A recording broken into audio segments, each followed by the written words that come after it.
कोमल कृपा के साथ साथ कठोर कृपा जब तक नहीं होगी तब तक शिष्य जो है सफल नहीं हो सकता है। बिना श्री जी के तो श्री कृष्ण की कल्पना भी नहीं है। जिस शक्ति को स्वयं श्री कृष्ण ने आराधा है वही हमारी वृंदावन की स्वामिनी श्री राधा है। हाँ, जय राधा राधा श्री राधा, जय राधा राधा श्री राधा, जय राधा राधा श्री राधा, जय राधा राधा श्री राधा। भगवान का स्मरण ही समस्त विपत्तियों का निदान करना है। परीक्षा ठाकुर जी खूब लेते हैं, ठोक बजा करके लेते हैं। जब सम्मान लिया तो अपमान का गरल भी तुमको ही पीना पड़ेगा। मैं राजी है हम उसी में जिसमें तेरी रजा है, यहाँ यूं भी वाहवा है यूं भी वाहवा है। सरल का अर्थ होता है सा माने सीता, रा माने राम, ला माने लक्ष्मण। जो सरल होते हैं उनके साथ ये तीनों सदैव रहते हैं।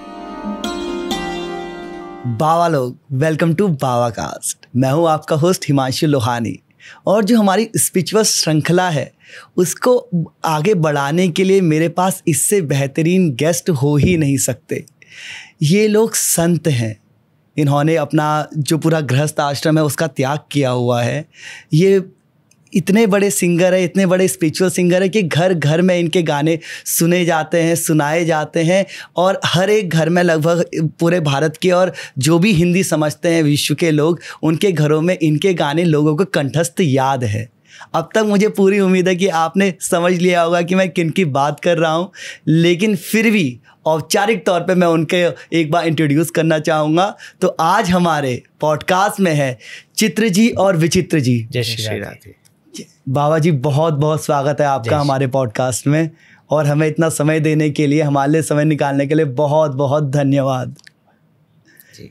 तो जो आपके गुरु थे श्री श्री 108 रसिका पागल जी महाराज जी, तो इसमें मेरे को एक तो ये बहुत मुझे विचित्र चीज़ लगी कि उन्होंने अपने नाम में पागल शब्द स्वीकार किया है जी। कि पागल का जो नॉर्मली जिस तरीके से हम लोग इस्तेमाल करते हैं वो थोड़ा नेगेटिव की तरफ जाता है जी। लेकिन उन्होंने अपने नाम में ये पागल स्वीकार किया है, ऐसा क्यों?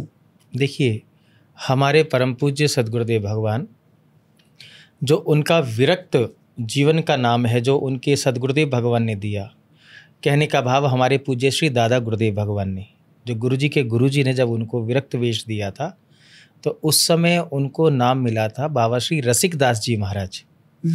लेकिन बाबा बाल्यकाल से बिहारी जी के अनन्य प्रेमी, और बिहारी जी में अटूट श्रद्धा उनकी, हर समय बिहारी जी के नाम में वो झूमते रहते थे, और बिहारी जी के मंदिर में नित्य संध्या को सवैया कीर्तन करते थे। समस्त वृंदावन वासी इस बात को जानते हैं। तो बिहारी जी का रंग उन पे खूब चढ़ा हुआ था, हर समय बिहारी जी की मस्ती में छके रहते थे। तो एक बार हमारे पूज्य दादा गुरुदेव भगवान ने कहा गुरु जी का नाम लेके, अरे तू तो बिहारी जी का पागल है, सच्चा पागल है। तो तब से गुरुजी के नाम के साथ पागल शब्द जुड़ा। अब नाम था बाबा श्री रसिक दास जी महाराज, और प्रचलित हुआ रस का पागल, है ना, ये नाम प्रचलित हुआ ना। तो पूछा कि गुरुजी मैं किसका पागल हूँ? अरे तुम तो बिहारी जी के रस के पागल हो। तो वो नाम हो गया फिर श्री रसिका पागल जी महाराज, ये नाम जुड़ा। और पागल की दृष्टि लौकिक जगत में जो संसार समझता है, पागल उसको कहते हैं कि कुछ मंद बुद्धि हो, है ना, और किसी को कुछ भी कह देना, अकारण मिथ्या भाषण करना, उसको पागल कह देते हैं लोग। लेकिन आध्यात्मिक जगत में पूज्य गुरुदेव भगवान ने पागल शब्द की बड़ी अच्छी सुंदर परिभाषा कही।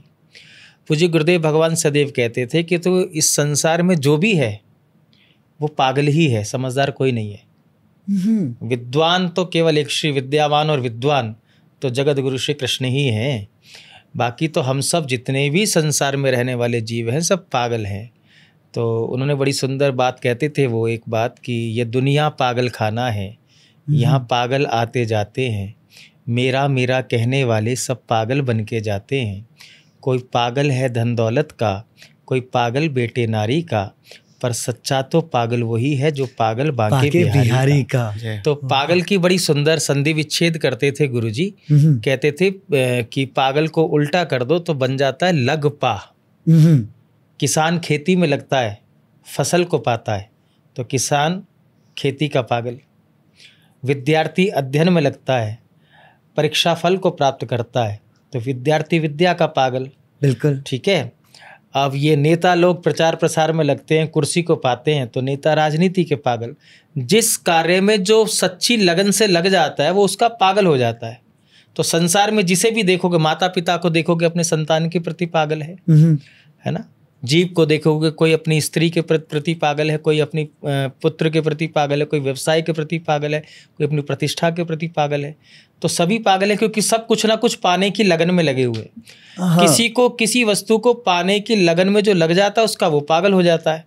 तो ये सब संसारी पागल हैं और हम इसलिए पागल हैं क्योंकि हम श्री प्रभु को पाने के लिए लगन लगाए बैठे हैं।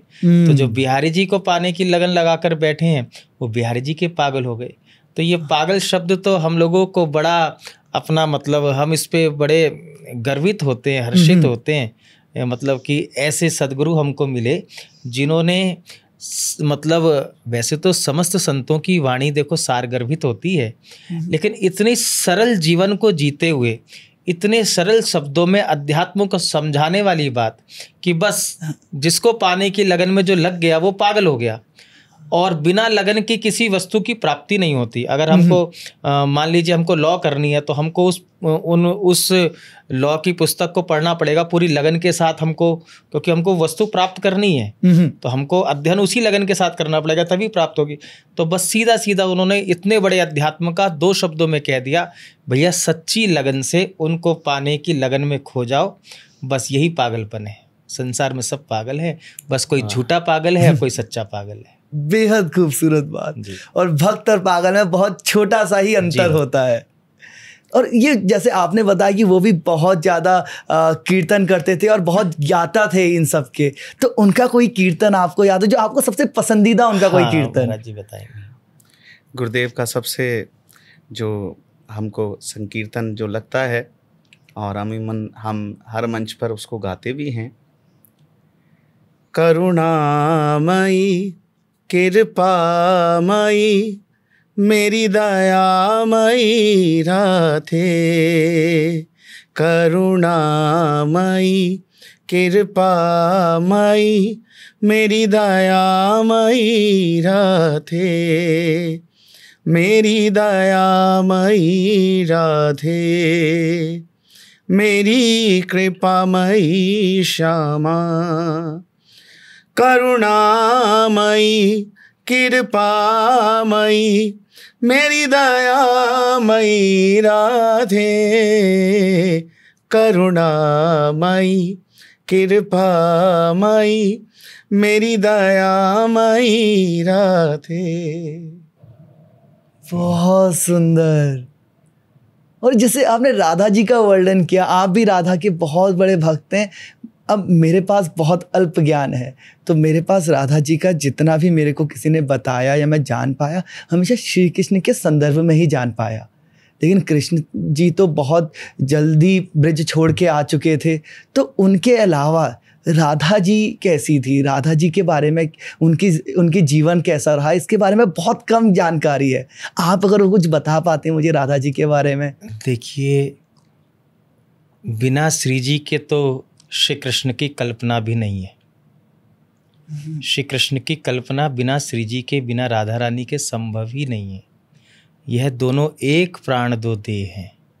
लीला सुख के लिए हमको 2 रूप में नजर आते हैं, वस्तुतः ये दोनों एक प्राण हैं, 2 देह हैं, एक प्राण है। तो श्री कृष्ण ही राधा हैं, श्री राधा ही श्री कृष्ण हैं। जो हमारी रसिक संप्रदाय में इनकी स्वरूप की व्याख्या आचार्यों ने की है। और कृष्ण से पहले जो श्री लगा हुआ है ना, तो जैसे बहुत से लोग कहते हैं जय श्री कृष्णा और बहुत से कहते हैं जय श्री राधे। तो जय श्री कृष्णा वालों को लोग समझते हैं कि शायद ये केवल कृष्ण उपासी है, केवल कृष्ण उपासी हैं, राधा रानी को शायद उपासना नहीं करते हैं, केवल कृष्ण भक्ति करते हैं, इसलिए जय श्री कृष्ण कहते हैं। लेकिन सच्ची बात यह है कि जय श्री कृष्ण कहने में भी श्री राधा रानी का नाम पहले आ रहा है कृष्ण से, क्योंकि कृष्ण से पहले जो श्री लगा हुआ है ना, वो श्री माने श्री जी, श्री माने श्री जी। तो श्री सहित श्री कृष्ण को नमन किया जाता है, बिना राधा रानी के संभव ही नहीं है। हमारी निकुंज की एक लीला आती है। निकुंज में एक बार श्री प्रिया प्रीतम दोनों खेले परस्पर कि आज कोई नवीन खेल खेलते। तो श्री ठाकुर जी ने कहा कि कहिए प्रिया जी, किस खेल की रचना की जाए। कहा आज हम पत्र पे अपना अपना नाम लिखेंगे और हम अपने अपने नाम का एक एक अक्षर अपने नाम के आगे से हटा करके दूसरे के नाम के पीछे लगाएंगे। तो श्री कृष्ण ने कहा ठीक है। तो एक पत्र पे सुंदर नाम लिखा गया। पहले श्री जी ने लिखा राधा, फिर श्री जी ने ठाकुर जी से कहा ठाकुर जी प्यारे आप भी अपना नाम लिखिए। तो उन्होंने लिखा कृष्ण। अब श्री जी ने कहा कि अब खेल के नियम के अनुसार अब मैं अपने नाम का प्रथम अक्षर हटाकर आपके नाम के पीछे लगाऊंगी, फिर आप अपने नाम का प्रथम अक्षर हटाकर मेरे नाम का जो अक्षर है उसके पीछे लगाना, बस यही खेल है। तो श्री ठाकुर जी ने कहा जो आज्ञा। तो श्री जी जैसे पत्र पे लिखा गया राधा कृष्ण, तो श्री जी ने राधा का रा हटा करके णा के पीछे लगा दिया और श्याम सुंदर से कहा प्यारे अब आपकी बारी है, आप अपने नाम का प्रथम अक्षर हटा करके रा के पीछे लगाइए। तो ठाकुर जी ने जैसी कलम पकड़ करके और कृष्ण का कै हटाने की चेष्टा की तो श्री जी ने ठाकुर जी का हाथ पकड़ा और श्री जी ने हाथ पकड़ के कहा प्यारे क्या कर रहे हो। कहा कि आपने जो खेल की रचना की है, जिस खेल का आपने नियम बनाया है उसी के अनुसार खेल रहे हैं। आपने अपने नाम का प्रथम अक्षर हटा करके हमारे नाम के पीछे लगाया, अब हम अपने नाम का प्रथम अक्षर आपके नाम के पीछे लगाते हैं जैसी आपकी आज्ञा हुई है। तो श्री किशोरी जी ने कहा कि एक बार पत्र में पढ़ तो लीजिए, हार जीत का तो फैसला हो चुका है खेल में। कहा कैसे कि अभी हमने अपने नाम का प्रथम अक्षर हटाया है, राधा का रा हटाया है, तो शेष क्या बचा। तो ठाकुर जी ने कहा आधा कृष्ण।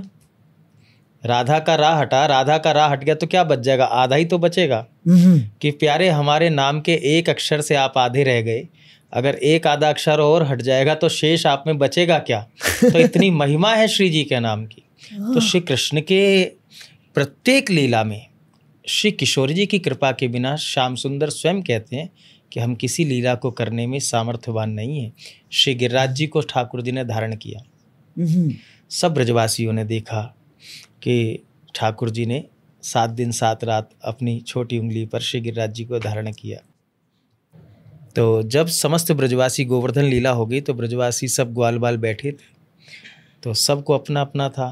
तो ठाकुर जी से पूछा प्यारे एक बात बताओ, हमने भी लाठी लगाई थी जब तुमने गिरिराज जी धारण किए, लेकिन हमने देखा, हमको जब लगा कि भाई हमारी लाठी से शायद गिरिराज जी उठे हुए हैं, तो तुम तो 7 वर्ष के छोटे से हो, छोटी सी उंगली पे धारण कैसे हो सकते हैं। और तुमने कहा था कि थोड़ी देर मैं विश्राम कर लूँ, तो हमने अहंकारवश आपसे कहा हाँ हाँ बिल्कुल आप विश्राम कर लो। अरे हमने लाठी लगा रखी है गिरिराज जी, तो आपने जरा सी उंगली नीचे की थी तो गिरिराज जी नीचे आने लगे थे। तब हमने यही कहा था अरे अरे थामो थामो ठाकुर जी, कृष्ण थामो, आप धारण करो। लेकिन अब तक हमको ये आश्चर्य है कि 7 वर्ष के छोटे से ठाकुर जी ने 7 कोस लंबे चौड़े गिरिराज जी को, गोवर्धन पर्वत को 7 दिन 7 रात कैसे धारण कर लिया। इसके पीछे रहस्य क्या है। तो भगवान तो सदैव अपने भक्तों को ही यश देते हैं, करता तो स्वयं भगवान है, लेकिन जो निमित्त मात्र बनता है उसी को भगवान यश देते हैं। और सदैव भगवान अपने भक्तों की ही कीर्ति बढ़ाते हैं, अपने को तो सदैव छुपा के रखते हैं। तो भगवान ने प्रथम ही बात ये कही कि कछु माखन को बल बढ़ो। कछु तो मेरी मैया ने जो मुझको माखन मिलाई दूध खिलाया उसका बल मेरे शरीर में था। और कछु गोपिन करी सहाय, कुछ ग्वाल वालों तुमने सहायता करी जो अपनी अपनी लाठी लगाई। लेकिन इतने पर भी हम श्री गिरिराज जी को धारण नहीं कर सकते थे। फिर कैसे किया आपने। कहा भैया मैया के दूध मिलाई माखन का बल मुझ में था, तुम लोगों ने अपनी अपनी लाठी गिरिराज जी के नीचे लगाई, उसका भी सहयोग मुझे मिला, लेकिन इतने पर भी मैं गिरिराज जी को धारण नहीं कर सकता था। गिरिराज जी को धारण करने वाली शक्ति तो कोई और थी। पूछा कौन थी। कहा कछु माखन को बल बढ़ो, कछु गोपिन करी सहाय, श्री राधा जी की कृपा से मैंने गिरवर ली उठाए। जो सामने श्री जी विराजी हुई थी, उनकी करुणा भरी दृष्टि से जो मुझको कृपा का संचार हो रहा था मेरे भीतर, उनकी कृपा से मैं इस लीला को कर पाया। तो सदैव श्री कृष्ण तो किशोरी जी को ही श्रेय देते हैं, और श्रेय देना भी चाहिए, क्योंकि श्री किशोरी जी कोई सामान्य तो है नहीं। हम सोचें कि ब्रज की कोई ब्रज गोपिका रही होंगी, है ना, तो ऐसा तो नहीं है। ये तो आह्लादनी शक्ति हैं, पराशक्ति हैं।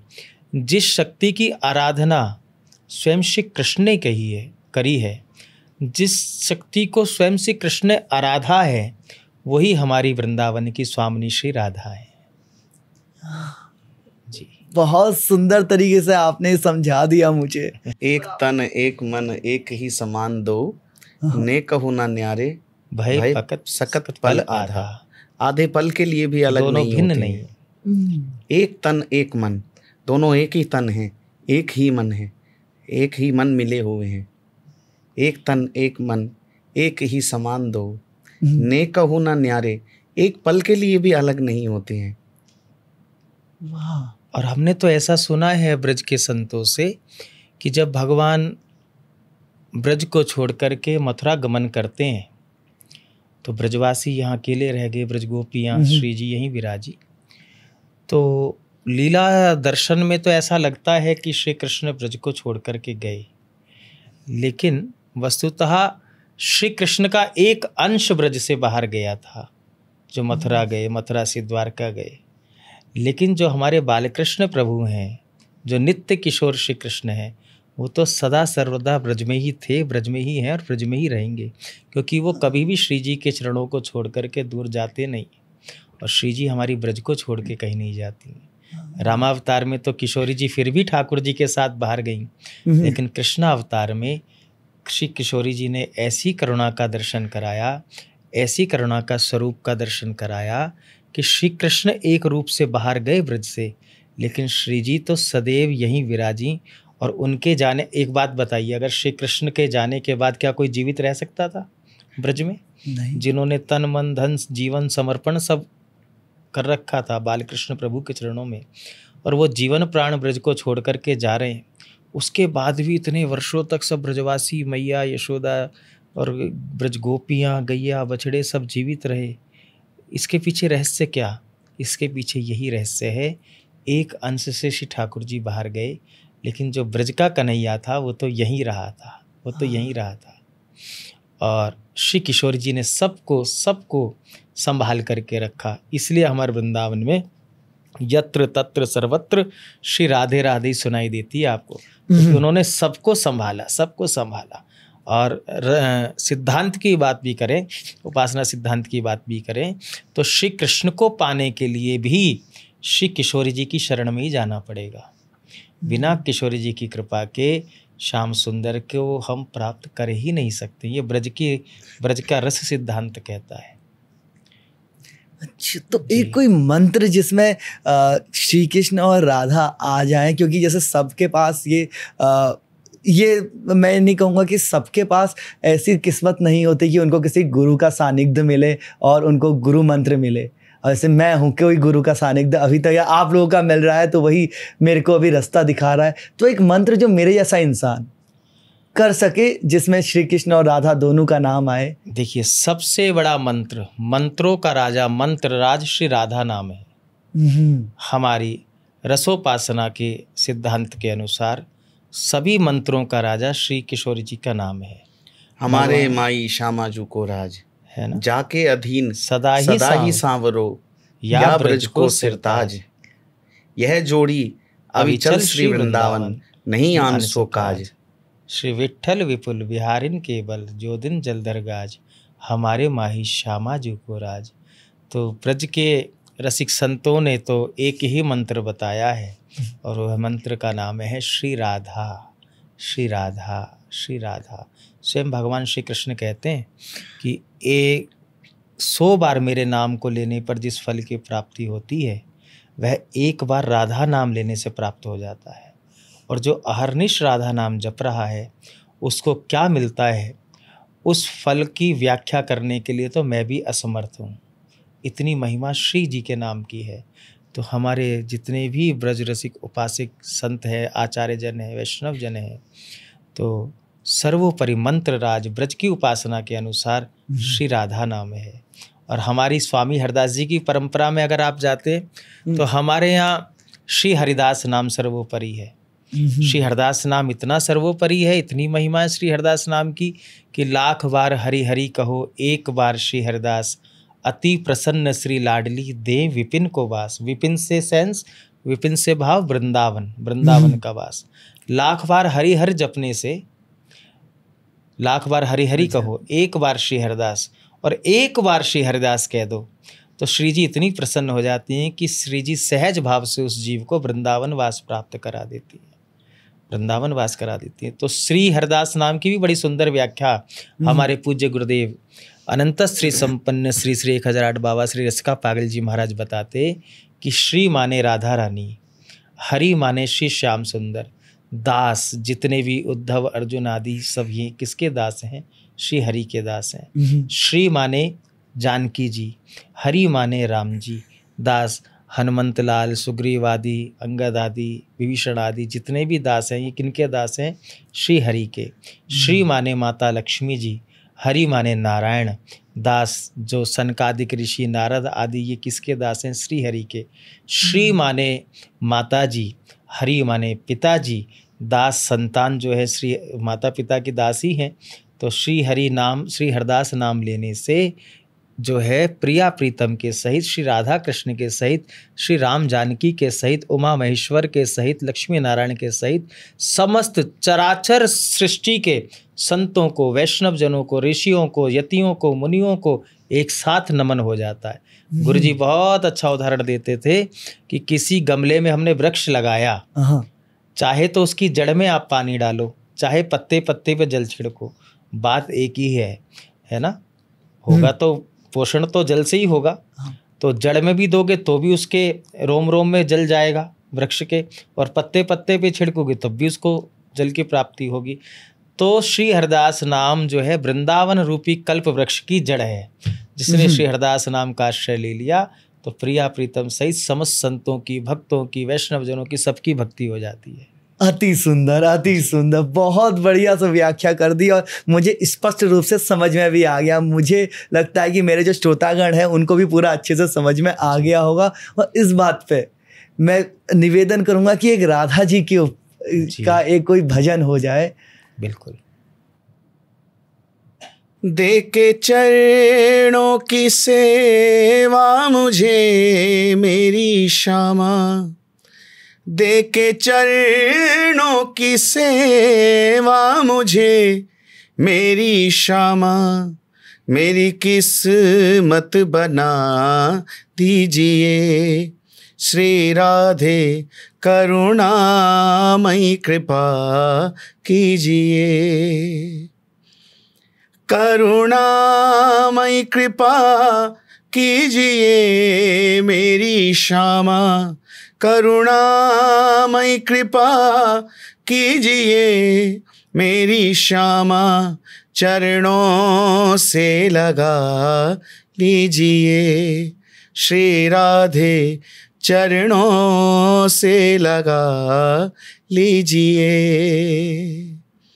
हाँ, जय राधा राधा श्री राधा, जय राधा राधा श्री राधा, जय राधा राधा श्री राधा, जय राधा राधा श्री राधा। मन में एकदम शांति सी पसर गई। श्री जी के नाम का यही असर है। सुकून सा महसूस हो रहा है मुझे एकदम अंदर भीतर तक। और एक आवाज़ में भी ऐसी मिठास है ना आपकी कि वो एकदम अंदर हृदय को छूती भी जाती है। देखिए, भजन जब तक हो ही नहीं सकता है जब तक आप हृदय से नहीं पुकारोगे। कीर्तन कुछ लोग केवल इसको एक गायन की दृष्टि से देखते हैं, लेकिन कीर्तन केवल एक गले की या कला नहीं है। कीर्तन तो भक्त की पुकार है, उसकी आत्मा की पुकार है। और जब तक हृदय से नहीं पुकारा जाएगा श्री ठाकुर जी को, तो आपके शब्दों में, आपके भावों में, आपकी भक्ति में कोई प्रभाव नहीं होगा। तो कीर्तन तो भाव जगत की वस्तु है। इस कीर्तन को हम सामान्य लोग केवल एक ये समझते हैं कि सुंदर संगीत से सजा दिया, सुंदर संगीत के साथ उसको, कीर्तन को गायन शैली के साथ हमने गा दिया। वस्तुतः ऐसा नहीं है। कीर्तन तो समाधि की वस्तु है। कीर्तन तो प्रभु को प्राप्त करने का एक मार्ग है। और सनातन दृष्टि से भी हम देखें तो भगवान नारद द्वारा स्थापित ये प्रभु को प्राप्त करने की एक पद्धति है, नारदीय पद्धति है। और इस कलिकाल में तो आधार ही केवल हरि नाम संकीर्तन है। एक बार हम पूज्य गुरुदेव के पास बैठे थे, तो शाम का समय था, तो गुरुदेव ने अचानक हमसे बोला कि बेटा रोगे, चलो रोते हैं। तो जैसे आप चौंक गए ऐसे ही हम भी चौंके। हाँ। कि हमने कहा गुरुदेव ये क्या कह रहे हैं? तो गुरुदेव ने कहा जाओ हारमोनियम लेके आओ। तो हम हारमोनियम लेके आए, तो गुरुदेव ने बोला कि बेटा अब कीर्तन करेंगे। कहने लगे गायक गाता है और जो भक्त होता है वो प्रभु के लिए रोता है, हृदय से प्रभु की याद में रोता है। हम आपको बहुत आरंभ की बात बताएं। जब तक हमने विरक्त दीक्षा नहीं ली थी, हमारी वैसे दीक्षा हो गई थी, लेकिन हम जब तक संत स्वरूप में नहीं आए थे, तो उस समय हम अपनी जन्मभूमि से आते थे श्री धाम वृंदावन में। तो प्रातः काल के समय हम गुरु स्थान पे गए, गुरु जी बैठे थे। तो गुरु जी का नियम था कि सुबह भी कीर्तन हो आरती के बाद, और संध्या को भी कीर्तन होता ही था। तो गुरु जी ने कहा कि बेटा कीर्तन गाओ। तो हमने गाया, और हम केवल गुरु जी की ही वाणी गाते। तो गुरु जी ने जब सुना तो गुरु जी ने कहा इसके गले में दर्द है। अब हम जो है बिल्कुल अनाड़ी एकदम उस समय, हमको तो ये सब कुछ पता नहीं था। तो हमने कहा नहीं जैसे गले में दर्द तो नहीं, गला तो ठीक है हमारा, नाम को जुकाम है ना खांसी कुछ है। कहा नहीं बेटा, हम उस दर्द की बात नहीं कर रहे हैं, हम तो उस दर्द की बात कर रहे हैं जो तुमने गाया, जो तुम्हारे गायन में शब्दों में जो दर्द आ रहा था ना, ठाकुर जी के प्रति पुकार में जो दर्द था, हम तो उसकी बात कर रहे हैं। तो हमने गुरु जी से कहा कि गुरु जी आप जानी जाने, आप जानते किस भाव से हमने पुकारा। आपको अगर ऐसा लगता है कि श्री ठाकुर जी के चरणों में हमने जो भी गाया वो बड़े दर्द के साथ गाया, तो ऐसा दर्द हमारे जीवन में प्रसाद स्वरूप आप बना करके रखिएगा कि जब भी गाएं ठाकुर को दिल के दर्द के साथ सुनाएं।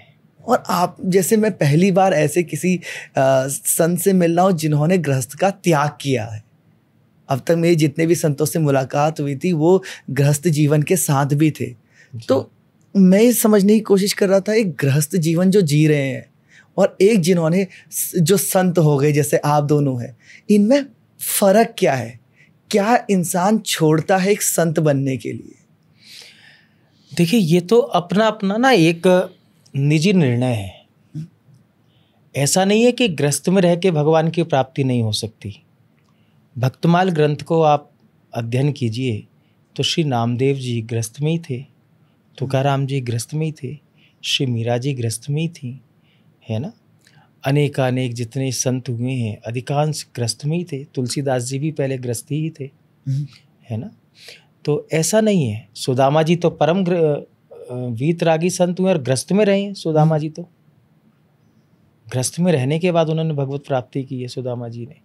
ऐसा नहीं है कि गृहस्थ में रह करके भगवत प्राप्ति नहीं हो सकती है, गृहस्थ संत भी होते हैं, लेकिन ये अपना व्यक्ति का खुद का निर्णय है। हमको लगता था कि हमको ये जीवन मिला है तो ये जीवन पूर्ण रूपेण श्री ठाकुर जी को समर्पित होना चाहिए। मतलब हमको ये ना हो कि दो नाव में हम सवार नहीं होना चाहते थे, क्योंकि इतने हम पक्के मजबूत भी नहीं हैं कि हम सही सही चलें। और आज भी संत होने के बाद भी हम प्रतिक्षण प्रतिपल अपने गुरुदेव के चरणों में प्रार्थना करते हैं कि जिस मार्ग पे हमने कदम रखा है आपकी कृपा से, बस उस मार्ग पे सीधे सीधे चलते हुए और जो आपने मार्ग दिखाया है, जो मंजिल दिखाई, उस मंजिल को प्राप्त कर ले। तो गृहस्थ में रहकर भी श्री ठाकुर जी को प्राप्त किया जा सकता है। और विरक्त तो फिर विरक्त है ही। विरक्त का तो उद्देश्य ही केवल भगवत प्राप्ति हो जाता है, विरक्त का तो उद्देश्य ही केवल भजन हो जाता है ना। तो हम लोगों को ऐसा लगता था कि हमको दो नाव में नहीं जाना है, हमको एक तरफ ही होना है, या तो इधर होना है या इधर होना है। लेकिन श्री गुरु जी ने हमको बड़ी कृपा करके संसार की कीचड़ से खींच करके श्री जी के महलों में बसा दिया। ये उनकी कृपा है, उन्हीं के भजन का फल है। अभी तक जो हम इतना सब कुछ अपने जीवन में देख रहे हैं, इतने भक्तजन, प्रेमी जन, वैष्णव जन हमसे प्रेम करते हैं, हमारे कीर्तन को सुनते हैं, सत्संग को सुनते हैं, इसमें हम अपनी साधना का कोई भी फल नहीं मानते। हमको अभी तक भी और आगे भी जो कुछ प्राप्त होगा हमारे गुरुजी के भजन का बल है, उनके भजन का बल है। जो हमारे गुरुजी ने इतना भजन किया है, उन्होंने अपने भजन का कुछ अंश हम जीवों को दिया, हम दासों को दिया, जिसके परिणाम स्वरूप हम ये सुख ले पा रहे हैं और सुख दे पा रहे हैं सबको। बिल्कुल। और एक आपने का एक भजन था जो मैं भी इसमें बहुत बार सुनता रहता हूँ, उसमें एक ये लाइन थी, मुझ आपको मिल गया पुजारन, मुझे मिल गया ठिकाना। वो बहुत ही सुंदर, बहुत ही मधुर भजन है। एक बार वो बड़ा समर्पण का भजन है, वो बहुत समर्पण का भजन है। मुझे रास आ गया है तेरे दर पे सर झुकाना, मुझे रास आ गया है तेरे दर पे सर झुकाना, मुझे रास आ गया है तेरे दर पे सर झुकाना, मुझे रास आ गया है तेरे दर पे सर झुकाना, तुझे मिल गया पुजारी, तुझे मिल गया पुजारी, मुझे मिल गया ठिकाना, मुझे मिल गया ठिकाना। बहुत ही सुंदर। और एक मैं हमेशा, जैसे मेरे मन में भी कई बार सन्यास का भाव आता है। ऐसा जब मैंने कुछ गुरुजनों के साथ ये बात शेयर की तो उन्होंने मुझे एक बात बोली कि हर गृहस्थ के मन में सन्यास का भाव आता है और कई बार सन्यासियों के मन में गृहस्थ का भाव आता है जी। क्या इस वाले भाव से आपकी भी कभी लड़ाई रही हो? अभी नहीं, शुरुआती दौर पर ऐसा आपके साथ भी रहा था ये? देखिए क्या होता है कि हम जिस आश्रम में हैं, गृहस्थ आश्रम वाले को लगता है कि सन्यास आश्रम वाले बड़े सुखी है और सन्यास आश्रम वालों को लगता है कि गृहस्थ आश्रम वाले सुखी। वस्तुतः सुख तो अपने भीतर है। मीरा जी ने इतनी इतनी परीक्षाएं दे दी, जहर का प्याला पिया गृहस्थ में रहते हुए, कांटों की सेज पे सुलाया गया, नाग के पिटारे उनके पास भेजे गए, लेकिन उनका विश्वास उनको पार लगाता चला गया। आप गृहस्थ में हैं, गृहस्थ के कार्य पूरी अपनी ईमानदारी के साथ, जो श्री ठाकुर जी ने आपको जिम्मेदारी दी है उसको पूरी ईमानदारी के साथ निभाते हुए, दो पल अपने ठाकुर को स्मरण करते हुए भी अगर आप जीवन जी रहे हैं तो आप भगवत प्राप्ति कर सकते हैं। और सन्यासी के लिए, एक जो सन्यास आश्रम में आ गया, उसके लिए यह चिंतन होना चाहिए कि जब आपने सब कुछ त्याग करके श्री ठाकुर जी को ही एकमात्र अपना सर्वस्व मान करके उनके भजन के लिए जीवन दिया है, तो फिर अन्यत्र भावों से चिंतन हटाते हुए अपने जीवन को केवल भगवत चिंतन में लगाते हुए भगवत प्राप्ति के मार्ग पर प्रशस्त होना चाहिए। तो एक साधु के लिए और एक गृहस्थ के लिए दोनों को लगता है, तो दोनों आश्रम अपनी अपनी जगह श्रेष्ठ हैं, बशर्ते अगर आप सन्यास आश्रम में हैं तो जो सन्यास आश्रम का धर्म है आप उसको पूरी ईमानदारी के साथ निभाइए तो आप लक्ष्य की प्राप्ति कर लेंगे। आप गृहस्थ आश्रम में हैं तो गृहस्थ में रहते हुए आप पूरी ईमानदारी के साथ अपने परिवार का पालन पोषण करते हुए 2 घड़ी भगवत स्मरण करते हुए जीवन जिएंगे तो आप अपने लक्ष्य को प्राप्त कर लेंगे। लक्ष्य का ध्यान होना चाहिए। वो कहते हैं ना, दीन कहे धनवान सुखी, धनवान कहे सुख राजा को भारी, राजा कहे महाराजा सुखी, महाराजा कहे सुख इंद्र को भारी, इंद्र कहे चतुरानन सुखी, चतुरानन कहे सुख विष्णु को भारी, तुलसीदास विचार करी, हरि भजन बिना सब जीव दुखारी। तो हरि भजन बस हो जाए जीवन में, चाहे वो गृहस्थ आश्रम में रहकर हो, चाहे वो विरक्त आश्रम में रहकर हो, बस भजन बनना चाहिए। भगवान का स्मरण ही समस्त विपत्तियों का निदान करना है। प्रभु का स्मरण रहे, चित्त में सदैव प्रभु की स्मृति बनी रहे, ये समस्त विपत्तियों का निदान करती है ये भावना। इसलिए हम कई बार मंच पर कहते भी हैं कि मंजिल तो मिल ही जाएगी भटक कर ही सही। पुरुषार्थ तो करना ही पड़ेगा ना भाई, किसी भी क्षेत्र में आप आओगे तो आपको परिश्रम तो करना ही पड़ेगा। बिना परिश्रम किए तो कुछ भी फलश्रुति आपको प्राप्त होने वाली नहीं है। मंजिल तो मिल ही जाएगी भटक कर ही सही, गुमराह तो वो लोग होते हैं जो घर से निकले ही नहीं, आपने कदम ही नहीं रखा अभी उस मार्ग पे। तो फिर मंजिल कैसे मिलेगी? चलना तो पड़ेगा ना। बिल्कुल। लेकिन यहाँ पे एक चीज मैंने सुनी है इसके साथ साथ कि कृष्ण जी ना ऐसे परीक्षा बहुत लेते रहते हैं अपने भक्तों हाँ की। जी, हाँ जी, तो हाँ जी। जैसे आप भक्ति के मार्ग में चल रहे हो, फिर वो ऐसे आपके सामने माया ला देंगे, जैसे कोई चीज जो आप चाह रहे हो, किसी चीज की आपकी ख्वाहिश हो, वो तुरंत वो आपके पास ला देंगे और चेक करेंगे कि कहीं ये भटक तो नहीं रहा, मतलब ऐसे कि यहीं पे रुक तो नहीं जाएगा, मेरे पीछे फिर से आएगा नहीं आएगा। तो ऐसे करके परीक्षाएं लेते रहते हैं और ऐसा कभी निजी अनुभव में भी ऐसा महसूस होता है। तो जब ऐसी चीज़ें आती हैं तो उस टाइम पे हम ऐसा क्या ध्यान में रखें, कैसे ये मेक श्योर करें कि जब कृष्ण जी परीक्षा लेने आए हैं तो हम एकदम आसानी से फेल ना हो जाए? उस समय धैर्य होना चाहिए। परीक्षा ठाकुर जी खूब लेते हैं, ठोक बजा करके लेते हैं, और भगवान को जो है ना आनंद भी आता है। सीधे सीधे चलने में वो मज़ा नहीं है, खेलने में थोड़ा टेढ़ा मेढ़ा हो, कुछ हो तो प्रभु को आनंद भी आता है।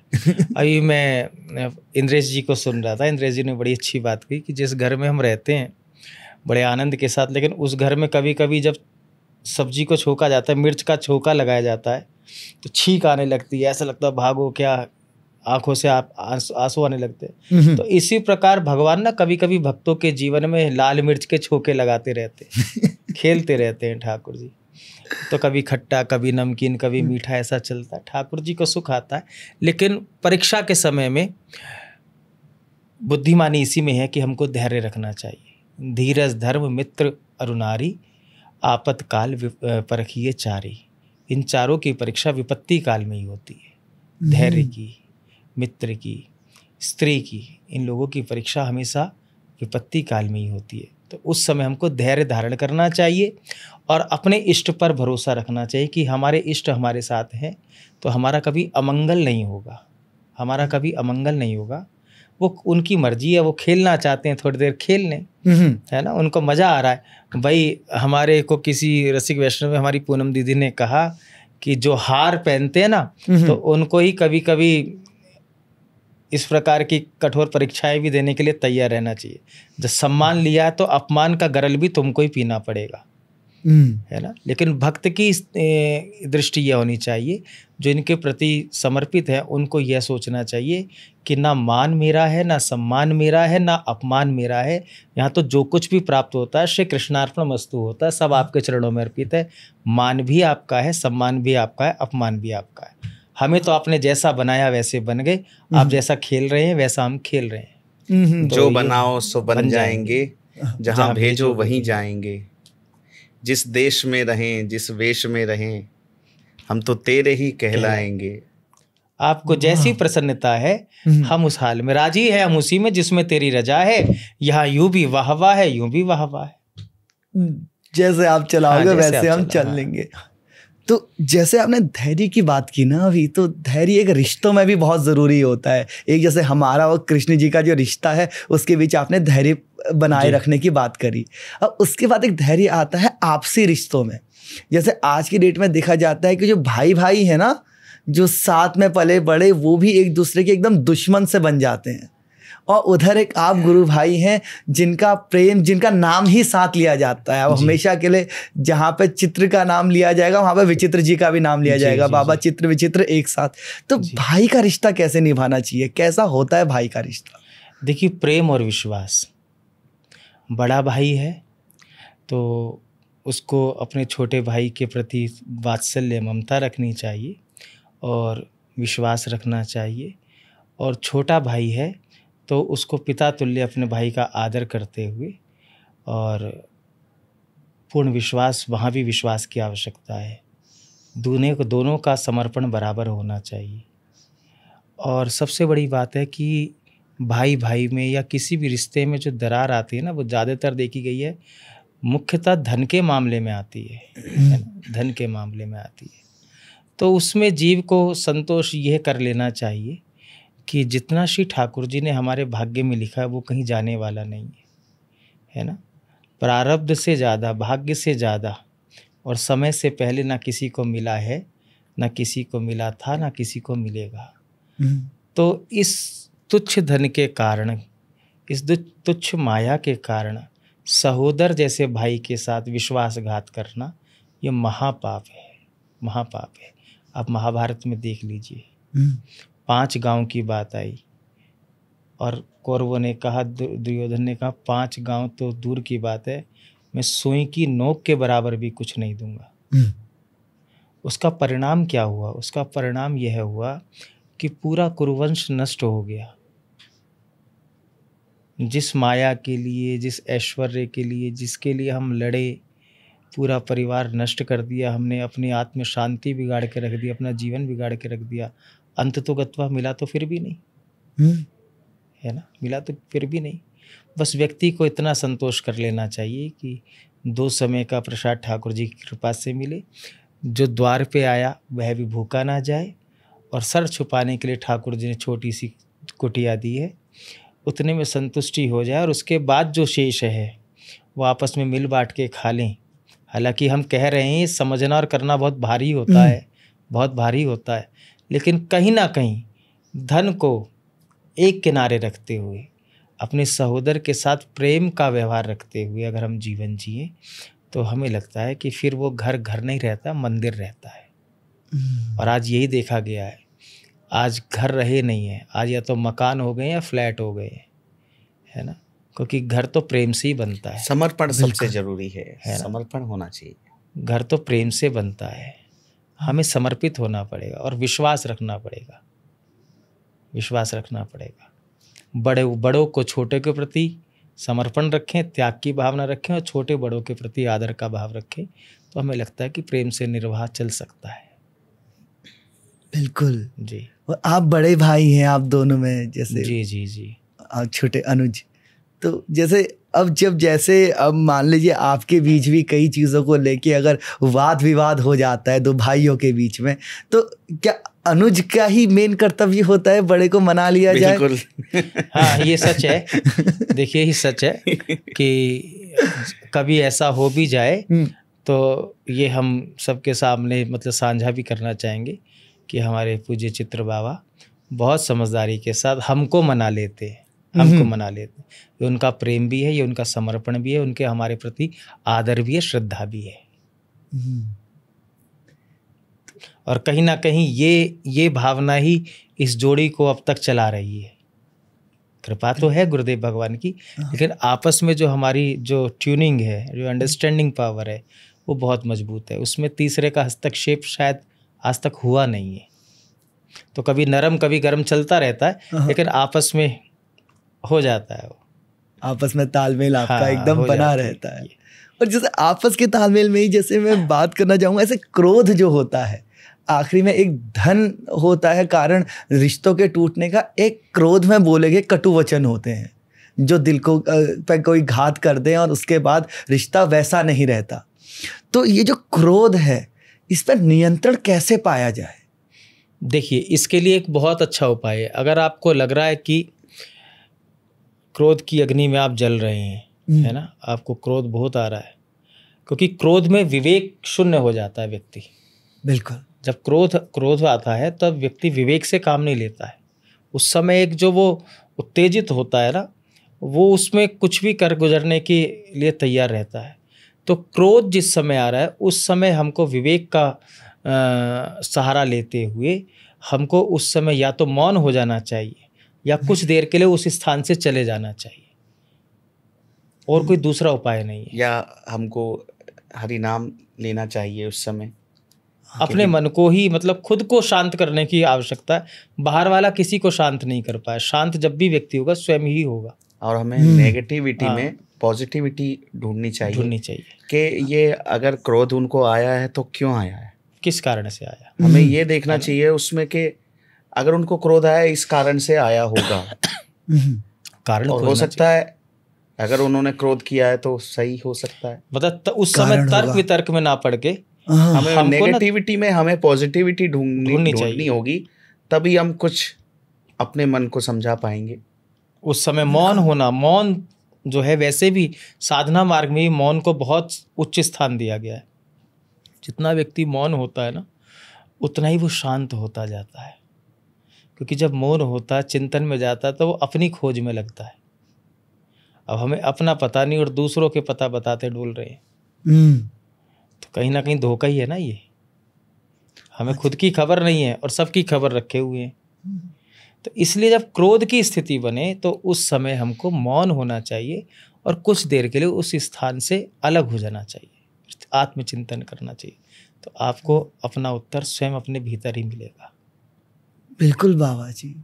ऐसे जब कभी ऐसे मेरा मित्रों के साथ कुछ ऐसे बातचीत हो रही थी, उन मित्रों के साथ खासकर जो बहुत ही ज़्यादा क्रोध आता है उनको छोटी छोटी बातों में, तो उनका ये था कि अगर ऐसा लगता है कि अगर क्रोध प्रकट नहीं किया ना तो मेरे अंदर रह जाएगा, फटने लगेगा मेरा दिमाग, तो क्रोध प्रकट करके ही मेरा शांत होता है। और जैसे आपने एक तरीका बताया कि क्रोध तभी खत्म होगा जब मौन होगा, क्योंकि मौन से ही आत्मचिंतन होगा और आत्मचिंतन ही क्रोध को खत्म कर सकता है। तो दोनों परस्पर कई बार क्रोध में हम बहुत कुछ अपशब्द भी कह जाते हैं और बहुत कुछ ऐसे कृत्य भी कर देते हैं जो शोभनीय नहीं होते।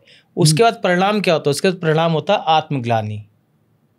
हमें अपने ऊपर ही ग्लानि होने लगती है ना, क्योंकि क्रोध आया, सामने वाले ने कुछ कहा और हमको क्रोध आ गया, हमने ना उसका कारण पूछा ना कारण समझा, अकारण हम क्रोधित हो गए।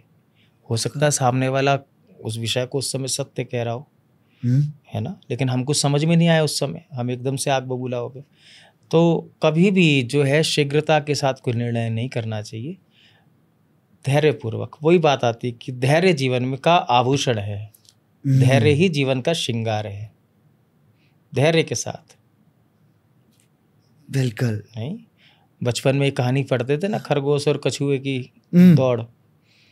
तो कछुआ जो है धैर्य से चल रहा था, धीरे धीरे अपनी चाल से। खरगोश भाग रहा था। जीत किसकी हुई? जो धैर्य के साथ था। तो धैर्य ही जीवन का एक, धैर्य रखना चाहिए, एक मेन मंत्र हो पाएगा। अपने को कर्ता नहीं मानना है, जो है बस ये है, हम कुछ नहीं है। बिल्कुल।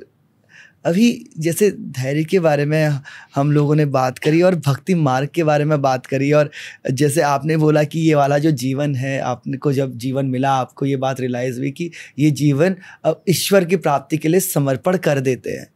तो ईश्वर की प्राप्ति का जब क्षण निकट आता है, जब मृत्यु निकट आती है, उस समय पे मृत्यु को कैसे उसका आलिंगन करें, मृत्यु को कैसे स्वीकार करें कि हमें परम धाम की प्राप्ति हो सके?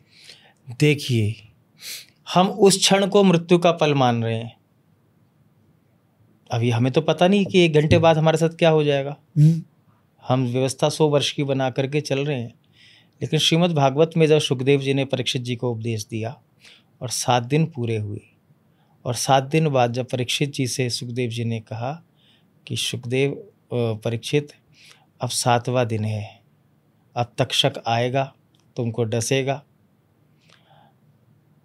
और तुम्हारे प्राणांत हो जाएंगे, शरीर शांत हो जाएगा। ये पूरी कहानी क्या है? ये मेरे को इनके बारे में बिल्कुल नहीं पता जी।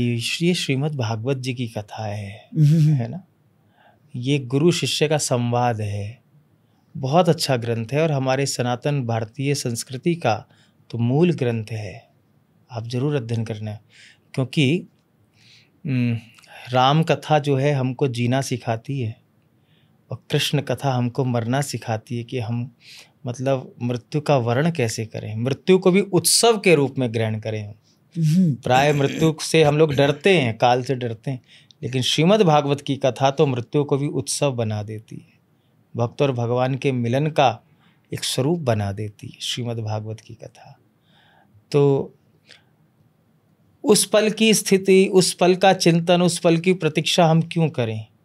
हम तो प्रत्येक पल को अंतिम पल मान के जिए ना, हर क्षण को अंतिम पल मान के जिए। और जब हम हर पल को अंतिम क्षण मान करके जिएंगे तो हमें लगता है कि फिर सावधानी के साथ ही जीवन जिया जाएगा।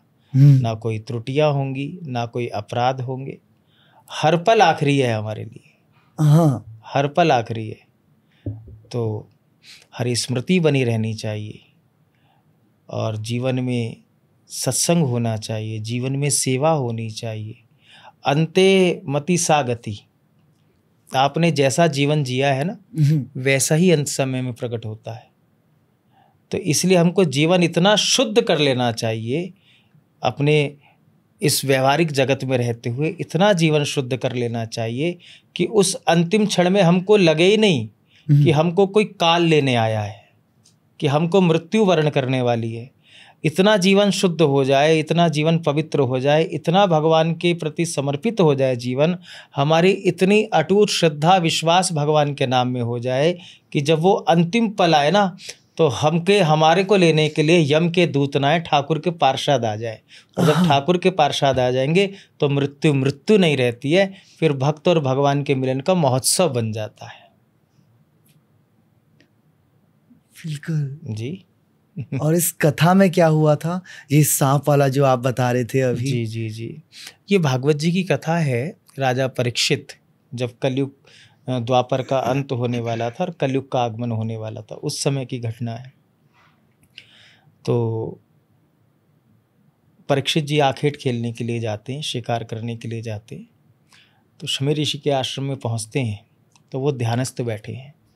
उस समय उन्होंने, उससे पहले कलयुग उनकी शरण में आया था और कलयुग जानता था कि ये धर्मात्मा राजा हैं, ये मुझको आने नहीं देंगे, और कलयुग को प्रवेश मिल नहीं रहा था। तो ऐसा वर्णन आता, हम संक्षेप में ही आपको बता रहे हैं कि कलयुग ने ठाकुर जी की और कलयुग ने परीक्षित के आगे प्रार्थना की कि प्रभु मेरा समय आ गया, मुझको रहना तो धरती पे ही पड़ेगा, और मैं जानता हूँ कि आपके रहते मैं यहाँ रह नहीं सकता हूँ, लेकिन मेरा समय, मैं जाऊँ भी तो जाऊँ कहाँ, आप मुझे कुछ तो स्थान दीजिए रहने के लिए, है ना। तो उन्होंने, राजा परीक्षित ने कलयुग को 4 स्थान दिए थे। द्यूतम पानम, जहाँ द्यूत क्रीड़ा हो, जुआ खेला जाए, जहाँ मदिरा का पान किया जाए, जहाँ पर स्त्री गमन किया जाए। तो ये सब उनका, ये तो वैसे ही अशुद्ध स्थान है, ये सब तो अपने आप अशुद्ध स्थान है। यहाँ कम से कम एक स्थान तो ऐसा हो जहाँ मैं भी लगे कि हाँ मुझे कुछ मिला है। तो उन्होंने कंचन में, मतलब स्वर्ण में उनको निवास दिया, कलयुग को स्वर्ण में। तो अधर्म से कमाए हुए स्वर्ण में कलयुग का निवास है, और धर्म से कमाए हुए स्वर्ण में लक्ष्मी नारायण का निवास है। तो जब आखेट खेलने के लिए गए तो जरासंध का मुकुट पहन करके गए थे। जरासंध तो अधर्मी था, तो कलयुग को मार्ग मिल गया, स्वर्ण का मुकुट था, तो वो स्वर्ण मुकुट में आकर के बैठ गया। और जब कलयुग मुकुट में बैठा तो राजा परीक्षित की बुद्धि भ्रमित हुई। ऋषि समाधिस्थ बैठे हैं, उनको प्यास लगी, उन्होंने पानी मांगा, लेकिन वो ध्यानस्थ बैठे हैं, उन्होंने सुना नहीं। तो उसको, परीक्षित को प्रथम बार क्रोध आया किसी संत के ऊपर, क्योंकि कलयुग सवार हो गया सिर के ऊपर। उनका मुझे देख करके ढोंग करता है, जो भी उसने कहा, आंख बंद करके बैठा है, मैं राजा और मुझे बार बार तुमसे पानी मांग रहा हूँ, मैं प्यासा हूँ, मुझे पानी नहीं दे रहे। तो उसको क्रोध इतना आया कि उसने आसपास देखा तो एक मरा हुआ सर्प पड़ा हुआ था। बाण से उस सर्प को उठाया और ऋषि के गले में डाल दिया। उधर उन ऋषि की जो संतान थी, जो पुत्र थे, वो स्नान कर रहे थे, उनको पता चला कि मेरे पिता का अपमान कर दिया है ना। तो वो जब आए तो देखा कि गले में सर्प, मरा हुआ सर्प मेरे पिता के डला हुआ। तो क्रोध में भर करके उन्होंने श्राप दे दिया राजा परीक्षित को कि जिसने मेरे ध्यानस्थ पिता के कंठ में मरे हुए सर्प को डाला है, मैं श्राप देता हूँ, आज से 7वें दिन उसकी सर्प के द्वारा ही मृत्यु हो जाएगी। तक्षक नाग उसको डसेगा और उसकी मृत्यु हो जाएगी। उधर जब राजा परीक्षित को यह पता चला कि मुझे श्राप लग गया, और जब मुकुट उतारा, बुद्धि फिर निर्मल हो गई, कलयुग हट गया। तो उनको पता चला कि आज से 7वें दिन मेरी मृत्यु है। तो राजा को कोई खेद दुख ऐसा हुआ नहीं। राजा ने कहा, मैं अब भी बहुत परम सौभाग्यशाली हूँ और मुझ पर भगवान ने इतनी कृपा की है कि मुझे ये तो पता चला कि मेरे पास 7 दिन है। 7 दिन है। अब इन 7 दिन में मुझको अपने जीवन को पवित्र करते हुए भगवत प्राप्ति करनी है। और तत्काल उन्होंने जो है अपने पुत्र जन्मेजय को राजतिलक किया और खुद नंगे पांव हस्तिनापुर से शुकताल की धरती पर आए। शुकताल की धरती पर उन्होंने परम मोक्ष के उपाय पूछे कि जिनकी 7 दिन में मृत्यु होने वाली है, उस मरणासन व्यक्ति को क्या करना चाहिए, कैसा सत्कर्म करना चाहिए ताकि उसका मोक्ष हो जाए, उसको परम गति की प्राप्ति हो जाए। तब से सुखदेव भगवान वहाँ प्रकट होते हैं और सुखदेव भगवान के मुख से निश्चित श्रीमद् भागवत जी की पावन कथा को सुन करके 7वें दिन परीक्षित जी का मोक्ष होता है। जी। तो जब याद आ जाए जिस समय पे आप जाग जाओ, अपना जीवन उनके लिए अर्पित कर दो, ताकि मरने के बाद आपको भगवत प्राप्ति हो जाए। जी जी। बहुत सुंदर।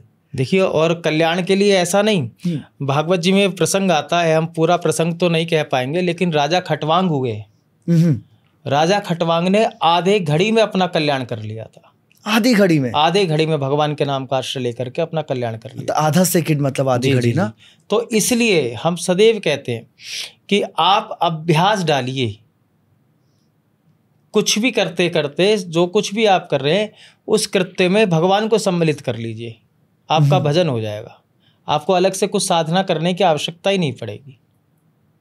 जैसे यहाँ पे पूरा ब्रिज में जिससे भी मिलते हैं तो हेलो नहीं होता, गुड मॉर्निंग नहीं होता, सीधे राधे राधे होता है। जी। तो उन्होंने किसी से भी मिलने में राधे राधे का नाम उन्होंने बीच में डाल दिया। तो जिस भी ब्रजवासी से कोई मिलता है तो राधे राधे ही से बात करता है, तो उसके भी पुण्य होते हैं अर्जित और इनके भी जीवन में पुण्य आता है।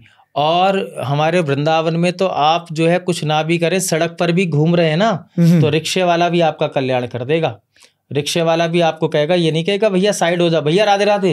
आपने चाहे रिप्लाई दिया नहीं दिया, लेकिन श्री जी का नाम आपके कर्णपुटों से आपके भीतर गया तो आपका अंतःकरण शुद्ध होगा ही होगा, सुनने मात्र से। क्योंकि प्रथम भक्ति तो श्रवण भक्ति है। श्रवणम कीर्तनम विष्णु, प्रथम भक्ति तो श्रवण भक्ति ही है। सुनने मात्र से ही कल्याण हो जाता। और अगर आपने राधे राधे कहना आरंभ कर दिया तो फिर कहना ही क्या, फिर तो आप रजिस्टर्ड हो गए कि हम श्याम सुंदर के। बहुत सुंदर बात बताई आपने। और एक इस मार्ग में चलने में एक कठिनाई जो मुझे थोड़ा सा समझ में आई है कि अभी भी समाज में मैं देखता हूँ कि कुछ लोग कहते हैं कि सरल बनो, क्योंकि ईश्वर को, कृष्ण को सरल पसंद है, सरलता पसंद है। और फिर ये होता है जो ज़्यादा सरल होता है उसको चतुर लोग ज़्यादा बेवकूफ़ बनाते हैं। उसको कई जगह पे मतलब हमारे साथ घटती हैं घटनाएं आपके साथ भी। आप इतने सरल व्यक्तित्व लेके घूमते हैं तो वही है कि इसने फायदा उठा लिया, उसने फायदा उठा लिया। तो क्या सरलता हमें बनाए रखनी चाहिए या चतुरता हमारे अंदर होनी जरूरत है? ये कैसे जीवन को यापन किया जाए इस कलयुग के अंदर? देखिए, एक बात है ना, चतुराई चौपट करे और ज्ञानी गोते खाएं, भोले भाले भक्त को तुरंत हरि मिल जाए। देखिए, आप जितने सरल होंगे, जितने दैन्य होंगे, तो आपके रक्षक श्री बिहारी जी हो जाएंगे। सरल का अर्थ होता है सा माने सीता, रा माने राम, ला माने लक्ष्मण। जो सरल होते हैं उनके साथ ये तीनों सदैव रहते हैं।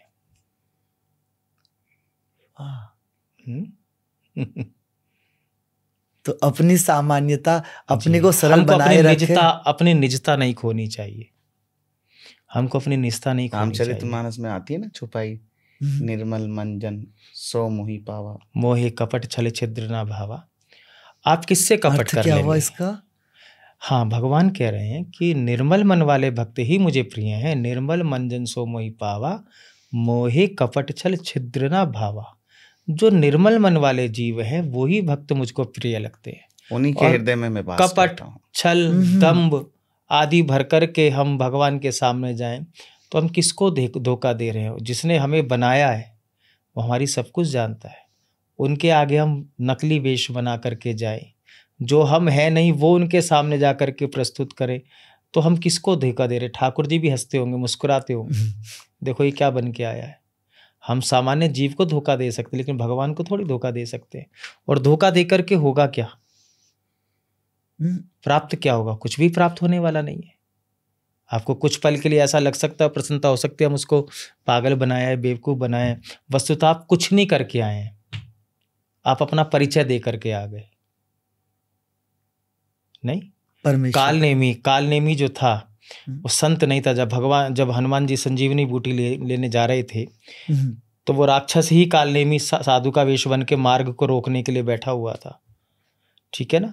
और हनुमान जी ने वेश का आदर करते हुए कुछ पल रुके भी, लेकिन जो जैसा होता है वो वैसा ही होता है। जब पीछे स्नान करने गए तो उनको स्नान करते हुए अवगत कराया गया कि कालनेमी ये कोई और नहीं तो राक्षस है। तो सबसे पहले उसके साधु का वेश उतारा, उसके बाद उसकी फिर महाआरती हनुमान जी ने की। तो कालनेमी बन के हमको भक्त नहीं बनना, हमको प्रदर्शन नहीं करना है, हमको तो दर्शन करना है। हमको दर्शन करना है। इसलिए कई बार क्या होता है, हम आपको बताएं, हमारे गुरुजी के आगे एक बार ऐसी बात आई, तो जैसे होर्डिंग्स वगैरह लगते हैं प्रोग्राम्स के, तो फोटो छपी होती है, तो हम लोगों की एक फ़ोटो छपी थी, उसमें हमने अपनी जाप माला हाथ में ले रखी थी। तो गुरुजी ने हमको समझाने के लिए या किसी भी वजह से एक ऐसी बानिक बनाया। गुरुजी ने कहा देखो आज एक संत आए थे और वो कह रहे थे कि बाबा देखो पहले महात्मा लोग छिप के भजन करते थे, मतलब अपने को छुपा करके, और आजकल महात्मा लोग छप कर भजन कर रहे हैं। छपे हुए थे उसमें फोटो तो है ना, छपे हुए थे। तो गुरुजी ने शायद हो सकता है कि हमको समझाने के लिए, हालांकि वह कोई प्री प्लान नहीं था कहीं की, उन्होंने लाइव फोटो खींची हो, वो छप गई हमारी माला झोली के साथ, फोटो छपी होगी। तो लेकिन हमको समझ में आ गया, हमको ये समझ में आ गया कि प्रदर्शन से बात नहीं बनेगी, बात तो दर्शन से बनेगी, है ना, और दर्शन के लिए छुपना पड़ेगा। क्या यही कारण है कि माला को एक वो जी थैले के अंदर रख के, झोली के अंदर रख के हाँ जाप किया जाता है? उसका एक यह भी कारण है, और एक यह भी है कि माला सदैव जब हम जाप करते हैं, निज मंत्र का जाप करते हैं, तो वो माला आवरण से ढकी हुई होनी चाहिए, वो दिखनी नहीं चाहिए, आवरण के भीतर वो होना चाहिए भजन। और भजन की स्थिति तो ऐसी हो जानी चाहिए कि अभी माला चल रही है, फिर कभी जब भजन सिद्ध होने लगता है, बहुत से महात्माओं की माला छूट जाती है, केवल होठ हिलते रहते हैं, नाम चलता रहता है, नाम चलता रहता है, बस पता चल रहा है कि ये भजन कर रहे हैं, उनके होठ हल्के हल्के हिल रहे हैं। और ऊंची स्थिति जब होती है तो होठ हिलने भी बंद हो जाते हैं, फिर भीतर ही भीतर भजन चलता रहता है, श्वास श्वास में, श्वास श्वास में, श्वास श्वास में। वो अपने मतलब आत्मा राम में ही रमण करने लगते हैं, अपने भीतर रमण करने लगते हैं, उनको सब कुछ भीतर, शरीर के भीतर ही तो सब कुछ है। भगवान कोई दूर थोड़ी है, भगवान भीतर ही तो है। हम बाहर ढूंढ रहे हैं, भीतर ढूंढ नहीं रहे हैं, बाहर वो मिलने वाले नहीं है, और भीतर मिल जाएंगे, उसके लिए भजन चाहिए। और जब भजन की स्थिति ऐसी बन जाए, सब कुछ छूटने लगे, आप अपने आत्माराम में ही लीन होते चले जाएं, तो भगवान आपको भीतर ही मिलेंगे। मद भक्ता यत्र गायन्ति तत्र तिष्ठामि नारदा, जहाँ मेरे भक्त बैठ के मेरे नाम का कीर्तन करते, मैं तो उसी स्थान पर रहता हूँ। ना मैं वैकुंठ में हूँ, ना मैं साकेत में हूँ, ना मैं गोलोक में हूँ, कहीं नहीं हूँ, केवल भक्त के हृदय में हूँ। इधर ही तक पहुँचना है हमें। जी, यहीं तक पहुँचना है। एक भजन हो जाए इस बात पे, यहाँ पे एक आपकी पसंद का एक। जी। सांवरे को दिल में बसा कर तो देखो, सांवरे को दिल में बसा कर तो देखो, दुनिया से मन को हटा कर तो देखो, बड़ा ही दयालु है बांके बिहारी, बड़ा ही दयालु है बांके बिहारी, बस एक बार वृंदावन आकर तो देखो। बांके बिहारी भक्तों के दिलदार, सदा लुटाते हैं कृपा के भंडार, बांके बिहारी भक्तों के दिलदार, सदा लुटाते हैं कृपा के भंडार। बहुत सुंदर, बहुत सुंदर। मैं आपने जो जाप की ये पूरी विधि बताई, इसमें मैं पहली स्टेज पे हूँ जी। तो मैं अब जाप करने लगा हूँ। फिर मेरे को लगा कि जाप करते हुए, क्योंकि माला लंबी है तो कभी कभी वो ज़मीन टच कर जा रही थी, तो इस बार जब मैं वृंदावन आया तो मैंने आज सुबह अपने लिए वो झोला लिया है जिसके अंदर मैं जाप करूँगा। और आपने अभी एक दो और कारण बता दिए, लेकिन अभी जिस परेशानी से मैं गुजर रहा हूँ वो ये है कि अब जब मैं जाप कर रहा होता हूँ ना, तो कई बार मैं जाप तो कर रहा हूँ मुँह से, लेकिन ख्यालों में खो जाता हूँ, कहीं इधर उधर की बात है, फिर वापस आता है, फिर चला जाता है, फिर वापस आता है, फिर चला जाता है। कभी जो आंखों के सामने यहाँ पर अंधेरा सा महसूस हो रहा होता है, कभी इस पर ध्यान लगाने की कोशिश करता हूँ। कभी क्या होता है कि मैं जो बोल रहा हूँ मैं उसी को कानों से सुनने की कोशिश करता हूँ, वापस लाने के लिए, लेकिन फिर मन भागता रहता है। तो अब इससे अगली स्टेप पर जाने के लिए क्या करूँ मैं? देखिए, मन जो है ना, मन अगर भाग भी रहा है इधर उधर साधन करते हुए, तो जाने दीजिए। जहाज का पंछी कितना ही ऊंची उड़ान बढ़ आए, लेकिन वापस आएगा तो जहाज पे ही। कहीं भी उड़ लेगा जहाज का पंछी, लेकिन वापस आएगा कहाँ, जहाज पे आएगा। उसी प्रकार भजन करते करते मन चाहे कहीं भी घूम रहा है, आप भजन करते रहिए, करते रहिए। प्रैक्टिस मेक्स मैन परफेक्ट, है ना। तो भजन करते रहिए, भजन करते रहिए। आज मन इधर उधर जा रहा है, कल कुछ देर देर रुक रुक के जाएगा, फिर और रुक रुक के जाएगा। फिर एक दिन ऐसी स्थिति भजन की कृपा से हो जाएगी कि मन भी उसी में रम जाएगा। हमको अपना साधन नहीं छोड़ना है, क्योंकि अगर एक बार छूटा तो फिर पकड़ना बहुत भारी हो जाएगा। तो हमें करते रहना चाहिए, करते रहना चाहिए। हर स्थिति में, हर स्थिति में भजन होता रहना चाहिए।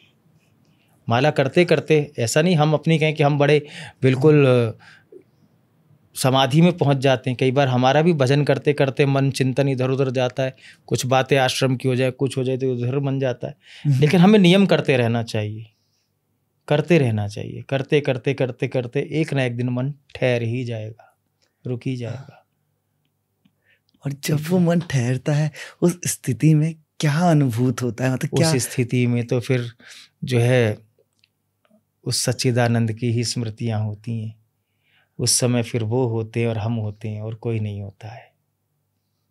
फिर वो अनुभव होने लगते हैं, फिर वो आभास होने लगता है कि जिसको मैं सुनता था वो मेरे आसपास ही है, जिसको केवल सुना है देखा नहीं है वो है। आज उसकी अनुभूति हो रही है, आज मैं उसे महसूस कर पा रहा हूँ, कल मैं उसे देखूंगा भी। तो उसका इंतजार है जी, उधर तक जी, शायद एक दिन जरूर जी, जब जी, भी ऐसा होगा कुछ ही, होगा, निश्चित ही होगा। क्योंकि हम इन्हीं के तो अंश हैं। ईश्वर अंश जीव अविनाशी, पुत्र पिता का अंश है, उसी प्रकार जीव परमात्मा का अंश है। हम इन्हीं के अंश हैं। आज नहीं तो कल हमको होगा ही होगा। अब जैसे आज मैं वृंदावन में बांके बिहारी जी के दर्शन करके आया, फिर यहाँ पे राधा वल्लभ जी भी हैं और भी मंदिर हैं, तो इनकी कहानी क्या है कि जैसे राधा वल्लभ जी या बांके बिहारी जी पे ही इतने लोग क्यों जा रहे हैं? उसके बाद मतलब ये पूरी इनकी कहानी क्या है? इसमें थोड़ा सा कन्फ्यूजन है मेरे को। क्या अलग अलग है ये लोग, ये सब सेम है, क्या है? नहीं नहीं, ठाकुर तो सब एक है। ठाकुर ठाकुर सब एक हैं, संत संत अब एक। अब हम ये थोड़ी कहेंगे कि द्वारका वाले कृष्ण अलग हैं, वृंदावन वाले कृष्ण अलग हैं, गोकुल वाले कृष्ण। कृष्ण तो एक ही है, कृष्ण तो एक ही है। लीला करते करते श्री ठाकुर जी की जहाँ जहाँ लीला है उस रूप में वहाँ ठाकुर जी प्रकट है। और हम भेद ठाकुरों में भेद नहीं कर सकते। अगर हम ठाकुर में भेद करेंगे तो हमारा जो है भागवत अपराध बन जाएगा, भगवान के प्रति अपराध बनेगा। ठाकुर सब एक है, लेकिन सब आचार्यों ने अपनी भक्ति साधना से जिस स्वरूप की उपासना की वो स्वरूप प्रकट हुआ। जैसे कि हमारे श्री स्वामी हरदास जी महाराज, उन्होंने नित्य निकुंज लीला की उपासना की, नित्य निकुंज बिहारी की उपासना की। उनकी साधना पर, उनके प्रेम पर रीझ करके श्याम सुंदर बिहारी जी के रूप में प्रकट हो गए। श्री हित हरिवंश महाप्रभु जिनके श्री राधा वल्लभ लाल हैं, श्री राधा वल्लभ लाल भी जैसे हमारे बिहारी जी कोई मूर्ति विग्रह नहीं है, साक्षात स्वयं प्रकट स्वरूप हैं, साक्षात हैं। बोलते हुए ठाकुर जी हैं, चलते फिरते घूमते फिरते ठाकुर जी हैं। हम उन्हें मूर्ति कहें तो अपराध बनेगा, क्योंकि स्वयं प्रकट हुए, स्वयंभू हैं। तो स्वामी श्री हरदास जी महाराज की भजन साधना पर प्रसन्न होकर के और हम जैसों पर, जीवों पर उद्धार करने के लिए नित्य निकुंज बिहारी श्री बांके बिहारी जी के रूप में प्रकट हुए निधिवन से। ऐसे श्री हित हरिवंश महाप्रभु के लाडले ठाकुर श्री राधा वल्लभ लाल है। ये साक्षात भगवान शिव के हृदय से प्रकट हुआ स्वरूप है। यह भी कोई बाजार से जयपुर से बनाया हुआ विग्रह नहीं है, भगवान शिव के हृदय से प्रकट हुआ ये स्वरूप है। साक्षात श्री कृष्ण विराजमान राधा रमण जी हैं, श्री गोपाल भट्ट स्वामी पाद के ठाकुर जी, ये साक्षात उनकी भजन भावना पर रीझ करके शालिग्राम शिला से प्रकट हुए। तो ठाकुर सब एक हैं, लेकिन आचार्यों ने जिस स्वरूप की उपासना की, जिस भाव से उनको भजा, उस रूप से पृथक पृथक आचार्यों के सामने ठाकुर जी प्रकट होते चले गए। ठाकुर जी के तो अनंत स्वरूप है, हरि अनंत, हरि कथा अनंत, ठाकुर जी के अनंत स्वरूप है। तो समस्त आचार्यों ने जिस भाव से ठाकुर को भजा, उस भाव से ठाकुर जी उनके सामने प्रकट हो गए। तो ठाकुर में कोई भेद नहीं है। तो आपने अभी वृंदावन की महत्वता और वृंदावन में जिस जिस रूप में साक्षात विराजमान है ठाकुर जी, उसके बारे में बता दिया और मेरा वो भ्रम भी दूर कर दिया, जहाँ पे मेरे मन में कहीं ना कहीं मुझे लग रहा था कि शायद ये अलग है। तो अभी क्या हो रहा है कि अचानक से कुछ सालों में बहुत ज़्यादा लोग वृंदावन आ रहे हैं दर्शन करने के लिए या घूमने के लिए। वृंदावन में अभी सोमवार से लेकर रविवार तक हमेशा भीड़ रहती है। तो अभी जो इतना बदलाव आया है, तो क्या आपको ये सब सकारात्मक लग रहा है या इसमें कुछ नकारात्मकता भी छिपी हुई है? कैसा लगता है? देखिए, इसमें ना हम थोड़ा सा इस विषय पे ये कहना चाहेंगे कि पहले जो वृंदावन में श्रद्धालु आते थे, वह श्री ठाकुर जी का दर्शन, धाम की परिक्रमा आदि करते हुए यहाँ आने के बाद यहाँ के जो संत जन हैं उनके मुख से सत्संग का लाभ लेते थे। और बिना सत्संग के धाम की महिमा का बोध नहीं होता, धाम की मर्यादाओं का बोध नहीं होता। आज जो लोग आ रहे हैं, यूथ भी हम बहुत देख रहे हैं, बहुत यूथ आता है, पूरी पूरी रात वृंदावन में आप सबको देखेंगे। कहीं ना कहीं इनके जीवन में वृंदावन आ रहे हैं, दर्शन कर रहे हैं, अच्छा है, लेकिन केवल इतने मात्र से बात बनने वाली नहीं है। जीवन में सत्संग होना चाहिए, सत संतों का संग होना चाहिए। उसका अभाव है इन सब के जीवन में। उसका कारण क्या है? उसका कारण यह बन गया कि आज वृंदावन का स्वरूप कहीं ना कहीं विकृत होता जा रहा है, जिससे धाम में आधुनिक वेशभूषा में लोग आ रहे हैं, है ना। कहना नहीं चाहिए, हम बड़ी क्षमा पूर्वक कह रहे हैं कि जो हमारी माताएं बहनें भी आती हैं, वे भी वेशभूषा पे ध्यान नहीं रख रही हैं, सिर पे दुपट्टा नहीं है और आजकल के अजीब अजीब वस्त्र पहन करके तीर्थों में जा रहे हैं, मंदिरों में जा रहे हैं, वो शोभनीय नहीं है। श्री कृष्ण ने जिन गोपियों से प्रेम किया था, ये तो वह गोपियां तो सर्वांग श्रृंगारित रहती थी, सिर पे दुपट्टा होता था और बड़ी शालीनता के साथ सुंदर श्रृंगार होता था। आज तो दुपट्टा ही हट गया, आज तो वेशभूषा ही बदल गई। संतों के सामने कैसे जाना चाहिए, ठाकुर के सामने कैसे जाना चाहिए, ये सब किसी को ध्यान ही नहीं है। और श्री वृंदावन में पहले देखो, हम कई बार कीर्तन में भी कहते हैं कि वृंदावन के बंदर बहुत समझदार हैं। वृंदावन के बंदर चश्मा उतार लेते हैं, हाँ जी, है ना, तो चश्मा उतार लेते हैं, हालांकि वो शैतानी करते हैं, लेकिन वहाँ से भी हमको शिक्षा लेनी चाहिए। चश्मा उतारने का भाव अगर हम देखें तो हमें ऐसा लगता है कि मानो वृंदावन का बंदर भी हमको शिक्षा दे रहा है कि भाई यहाँ आ रहे हो तो यहाँ जो तुम्हारी आंखों पे माया का चश्मा चढ़ा हुआ है, इसको उतार करके मायापति का दर्शन कर। लेकिन हम चाहे चश्मा लगा हो या ना लगा हो, माया का चश्मा तो सब नहीं पहना हुआ है। सब अपने ऐश्वर्य का प्रदर्शन करते हुए उस तरह से आना और केवल दर्शन करना, चाट पकौड़ी खाना और घूम करके चला जाना, ये धाम की महिमा नहीं है, ये धाम की फलश्रुति प्राप्त होने का मार्ग नहीं है। मोबाइल के लिए भी हम कहते हैं, बंदर मोबाइल भी छीन लेता है। वृंदावन का बंदर ये भी सिखाता है कि वृंदावन में आने के बाद मोबाइल हाथ में अच्छे नहीं लगते, वृंदावन में आने के बाद तो माला झोली अच्छी लगती है। यहाँ तो माला चलनी चाहिए, भजन चलना चाहिए। बाहर अगर 1 माला कर रहे हो, बाहर अगर 100 माला कर रहे हो, तो 100 माला का जो आपको फल मिलेगा, यहाँ वो 1 माला से प्राप्त हो जाता है। इतनी महिमा है धाम की। लेकिन हम माला छोड़ गए, हम तिलक छोड़ गए, सब कुछ छोड़ गए। आजकल वो थोड़ा लगाने लगे हैं, वृंदावन में राधे राधे वगैरह लगाने लगे, लेकिन उससे बात बनने वाली नहीं। ये तो हमारे अभ्यास में होना चाहिए, ये तो हमारे अभ्यास में। आज वो केवल एक वो सेल्फी के लिए ये सब करना, हमें लगता है वृंदावन में थोड़ा सा आने वाले हम श्रद्धालुओं से प्रार्थना करना चाहेंगे कि धाम का सुख लेना है तो धाम की मर्यादा को ध्यान में रखते हुए आप यहाँ आइए। बड़ी शालीनता के साथ, बड़े मर्यादित वस्त्रों के साथ आप लोग पधारिए। ठाकुर जी भी को भी लगे कि हाँ, मुझसे कोई ग्वाला मिलने आया है, मुझसे कोई ब्रजगोपी मिलने आई है, ऐसी वेशभूषा होनी चाहिए, है ना। तो इनका विशेष ध्यान रखें, धाम की मर्यादा का ध्यान रखें। हमको धाम में कोई भी ऐसा कृत्य नहीं करना है, क्योंकि बाहर का किया गया पाप, जिस प्रकार भजन का यहाँ पे 1 माला का 100 गुना फल प्राप्त होता है, ऐसे ही यहाँ किया गया पाप, दुष्कर्म, अधर्म, उसका भी 100 गुना फल प्राप्त होता है। तो हमको उन चीज़ों से बचना चाहिए।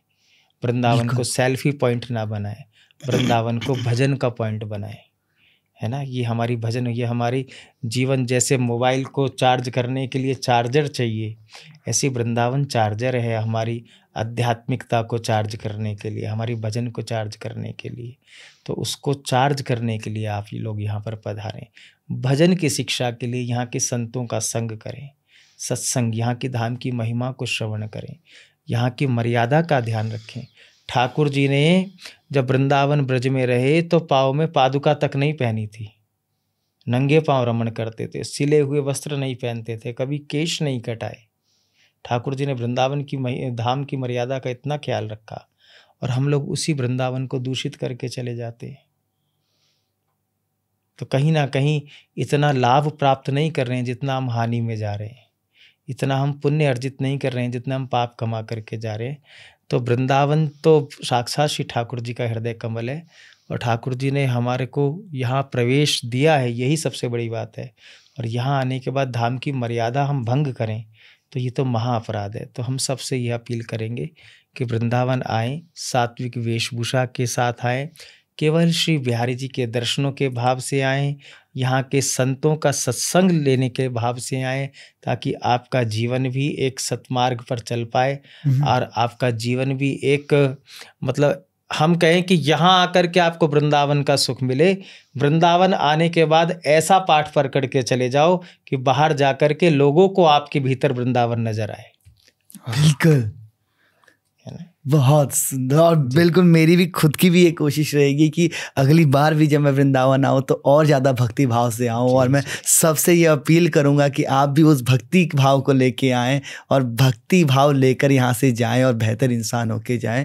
और आपसे बाबा चित्र जी एक गुजारिश है कि अब जैसे हम एकदम अंतिम चरण पर पहुँच गए, क्योंकि आपकी बहुत व्यस्तता है, मेरा मन तो बिल्कुल नहीं भरा, मैं झूठ नहीं बोलूँगा, मैं चाहता कि मैं तो चाहूँगा कि घंटों और ऐसी चर्चा चलती रहे। कहेंगे जब जब आपका वृंदावन आना हो और हम यहाँ हो तो आपका पूर्ण स्वागत है, यहाँ खूब ऐसी चर्चा हो, ये भी सत्संग ही हो रहा है। बिल्कुल, जरूर, मैं जितनी बार आऊँगा मैं आपको जरूर परेशान करने पहुँच जाऊँगा, मेरी बहुत इच्छा है। और इसको खत्म करने के लिए अगर एक भजन हो जाए राधा रानी का, तो उसके साथ हम अगर आज की सत्संग को विराम देंगे तो आनंद आ जाएगा।